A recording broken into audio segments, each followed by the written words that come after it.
The Empty Cup of Kavi. High in the mist-covered mountains of ancient India, two young students lived at the monastery of the Great Oak. Kavi was a quiet boy who often sat at the back of the class, scratching his head. Arjun was his opposite.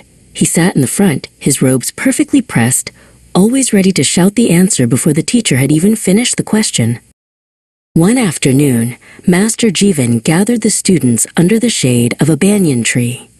Arjun recited a long poem about the stars without missing a single word. When he finished, he bowed deeply, looking around to make sure everyone saw how brilliant he was.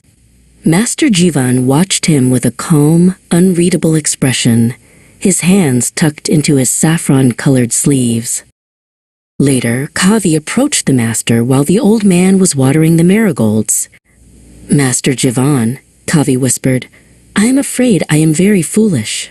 I listen to your words, but I feel like I know less every day. The more I learn, the more I realize how much I do not understand." He looked down at his dusty sandals, feeling ashamed of his slow mind. Master Jivan set down his watering pot and gathered the two boys. He held up a small, polished stone. "I have a challenge for you both," the master announced. "The one who can find a vessel that can never be filled will receive a special lesson. You have until the sun touches the horizon." Arjun didn't wait a second. He raced down to the village, his mind whirring. A vessel that can never be filled? That must mean the largest one in the world, he thought. He found a massive stone cistern used to collect rainwater for the entire village. He spent hours hauling it back to the monastery on a wooden cart, sweating and straining, sure of his victory. Kavi, meanwhile, sat by the edge of a bubbling stream. He held a tiny, cracked ceramic cup in his hands. He dipped it into the water and watched it fill instantly. He poured it out and watched it empty.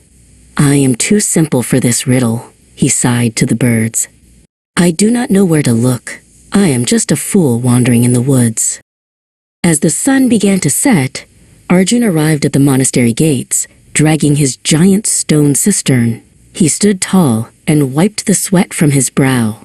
"Master," he shouted, "look! This vessel is so vast it took the whole village to fill it. Surely, this is the answer. I have proven my wisdom once again."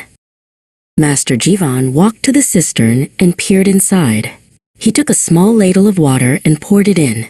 The water splashed against the side and stayed there. "It is a fine tank, Arjun," the master said quietly. "But it is full. Because it is full, it can hold nothing more. It has reached its limit, just like a mind that thinks it knows everything." Then Kavi walked up, holding his small, empty teacup. He bowed low, his face red with embarrassment. "Master, I have failed," Kavi admitted.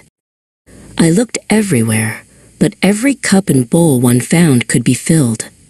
I am a fool who cannot solve a simple riddle." Master Jivan's eyes brightened, and he placed a hand on Kavi's shoulder. "You have found it, Kavi," the master said, turning to both boys. "The vessel that can never be filled is the mind of a man who knows he is a fool. Because you admit you know nothing, you are always open to learning more. But you, Arjun, believed you were already wise, so your vessel was already full. Remember, a fool who knows he is a fool is truly wise."